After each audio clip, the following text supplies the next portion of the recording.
నమస్కారం సిఎస్ శర్మ గారు. నమస్తే. ఎలా ఉన్నారు? బాగున్నానండి. చాలా సంతోషంగా ఉందండి. మీలాంటి ప్రొఫెసర్స్ని ఇలా ఇంటర్వ్యూ చేయడం నిజంగా ఇప్పుడున్న సమాజానికి ప్రొఫెసర్స్ చాలా అవసరం ఉందండి. అంటే ఎడ్యుకేషన్ ఫీల్డ్లో గైడెన్స్ కోసం చాలా అవసరం ఉంది. సో కొన్ని విషయాల్లో చూసుకుంటే బీ ఫార్మసీ కానీ ఫార్మా డి కానీ ఎంఫార్మసీ ఇట్లాంటి వాటి కోర్సులకి ఒకప్పుడైతే చాలా మంచి క్రేజ్ ఉండేది.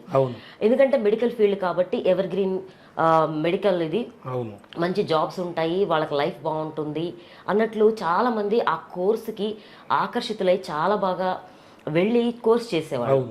కానీ ఇప్పుడున్న సిచ్యువేషన్లో చూస్తే వాళ్ళకి అసలు ఎలాంటి ఉపాధి అవకాశాలు ఉంటాయా లేవా, ఈ కోర్స్ చేసే వాళ్ళ సిచ్యువేషన్ ఏంటి, ఫ్యూచర్ ఎలా ఉంటుంది, వాళ్ళ జాబ్స్ ఎలా ఉంటాయి, సెక్యూరిటీ అనేది ఉంటుందా ఇలాంటి ఫీల్డ్కి. ఎందుకంటే మెడికల్ అనగానే ఆటోమేటిక్గా అందరికీ ఏంటంటే కంప్లీట్గా మనకి అవకాశాలు ఎక్కువగా ఉంటాయి, లైఫ్ టైం వాళ్ళ లైఫ్ బాగుంటుందని అనుకుంటుంటారు.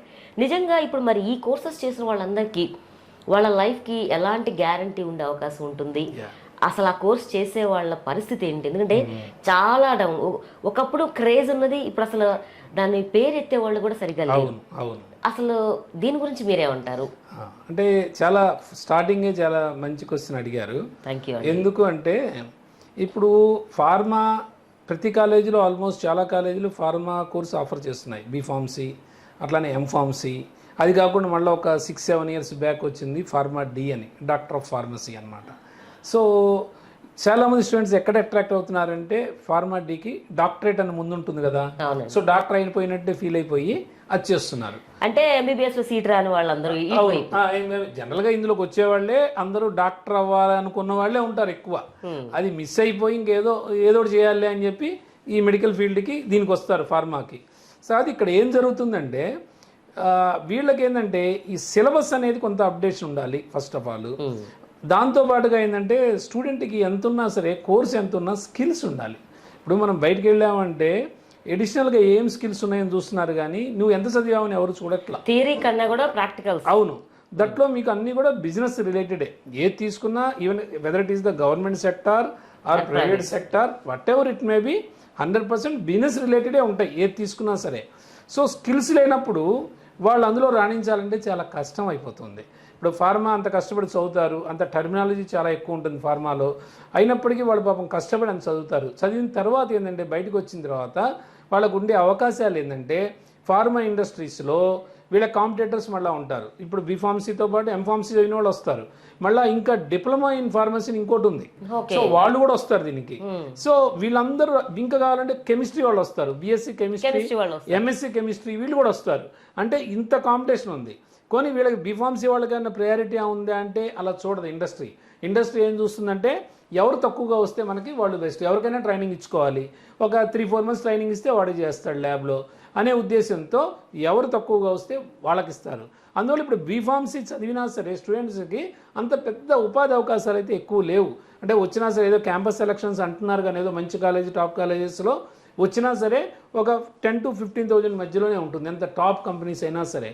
సో 10,000 to 15,000కి వెళ్ళిన వాడు 1 lakh శాలరీకి వెళ్ళాలి అంటే ఎంత టైం పడుతుంది? మినిమం ఎంత లేదనుకున్నా 8 to 9 years పడుతుంది. మినిమం 10 years, 1 year అటు ఇటు అని వేసుకుంటే 10 years అవుతుంది. అంటే ఈ రోజుల్లో నిజంగా మనం సర్వైవ్ అవ్వాలి అంటే సొసైటీలో మినిమం 1 lakh శాలరీ ఉండాలి.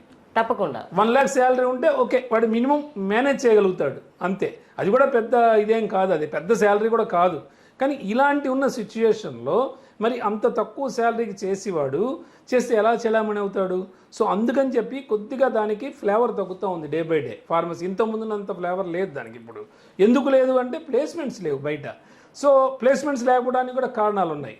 ఇంకా రెండో కారణం ఏం చెప్పుకోవచ్చు అంటే మనము వీళ్ళు కంప్లీట్గా ఈ బయాలజీ స్ట్రీమ్ నుంచి వస్తారు, బైపీసీ స్ట్రీమ్ నుంచి.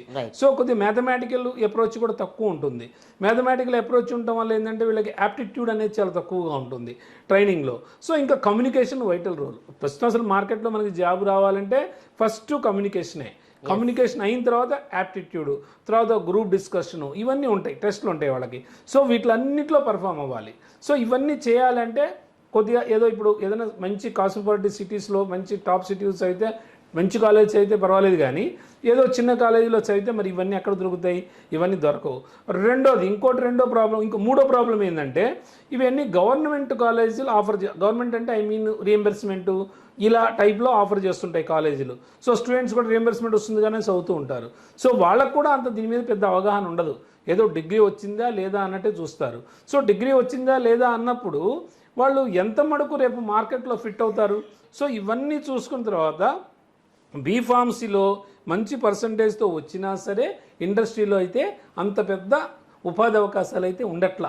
మరి స్కిల్ డెవలప్మెంట్ అనేది ఎలా వాళ్ళు డెవలప్ చేసుకోవాలి? స్కిల్ డెవలప్మెంట్ అంటే కొద్ది మంచి కాలేజీల్లో అయితేనేమో ఏదో కొద్ది క్లాసులు పెడుతున్నారు. అంటే ట్రైనింగ్ అండ్ ప్లేస్మెంట్ డివిజన్ ఒకటి ఉంటుంది, దాని నుంచి కమ్యూనికేషను, యాప్టిట్యూడు ఇవన్నీ పెడుతున్నారు. పెట్టినప్పటికీ ఇండస్ట్రీలో అంత పెద్ద శాలరీ ప్యాకేజెస్ లేవు కదా. అక్కడ సెలెక్ట్ అయినా సరే వాళ్ళకి వచ్చే శాలరీ ఎంత? 15,000, 16,000. ఓ టాప్ కంపెనీ అయితే 18,000.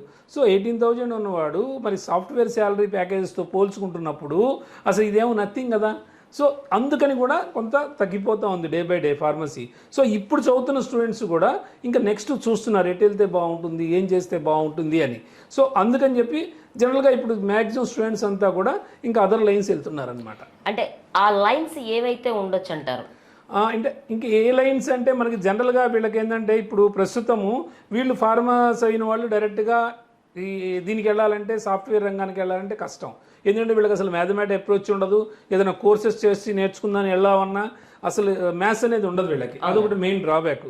రెండోది ఇంకా నెక్స్ట్ వీళ్ళకి ఉన్నది ఏంటంటే అల్టిమేట్గా మేనేజ్మెంట్ రంగం. అంటే ఎంబీఏ కానీ పీజీడిఎం కానీ ఇలాంటి కోర్సెస్ చేస్తే ఏంటంటే మేనేజ్మెంట్లో వెళ్ళొచ్చు. సో మేనేజ్మెంట్లో కూడా వీళ్ళకున్నది ఏంటంటే ఇప్పటివరకు మేము ఫార్మా చదివాం కదా, సో దీనికి రిలేటెడే చేయాలని వాళ్ళు అనుకుంటారు. సో దీనికి ఉన్నది ఏంది, నెక్స్ట్ ఎంఫార్మసీ చేయాలనుకుంటారు. ఫస్ట్ ప్రయారిటీ ఇప్పుడు మనకేంటంటే ఒక మూస పద్ధతి. చాలామంది ఇప్పుడు మా డేస్లో ఉండేది బాగా అది. సో బీఎస్సీ చదివామంటే ఎంఎస్సీ చదవాలి, బీకామ్ చదివాలంటే ఎంకామ్ చదవాలి, బీఏ చదివాడు ఎంఏ చదవాలి, ఇట్లా ఉండేది మూస పద్ధతి అది.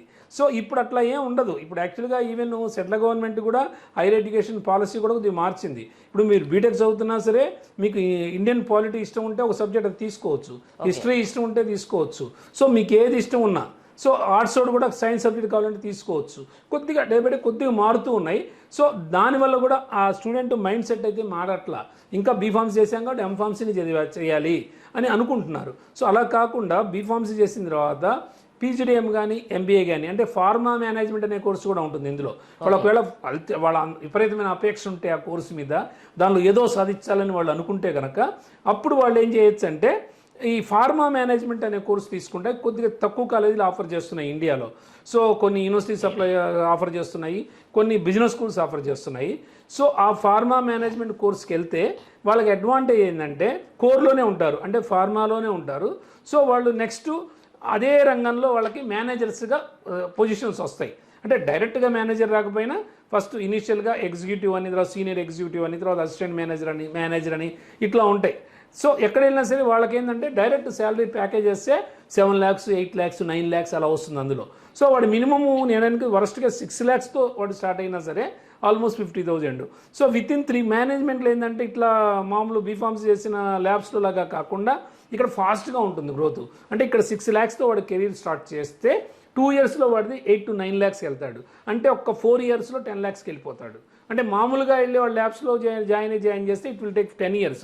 But whereas this is the very short cut actually. Within 4 years actually they may reach up to 10 lakhs package. That is the major advantage for pharma students. చాలా బాగా తెలియజేశారండి. ఎందుకంటే మేనేజ్మెంట్ స్కిల్ అనేది ఏ డిపార్ట్మెంట్లోనైనా అవసరమే, ఏ ఫీల్డ్కు అయినా అవసరమే అని చెప్పి చాలా బాగా తెలియజేశారు. అందులోనూ అగ్రికల్చర్ అనేది మన భారతదేశానికి చాలా వెన్నెముక లాంటిది. అలాంటి దాంట్లో ఇలాంటి లేటెస్ట్ బిజినెస్ స్కిల్స్ అనేవి ఉంటే కనుక ఇంకా బాగా సక్సెస్ అవ్వచ్చు అని చాలా చక్కగా తెలియజేశారు. థ్యాంక్ యూ అండి. Thank you so much. Thank you. నమస్తే.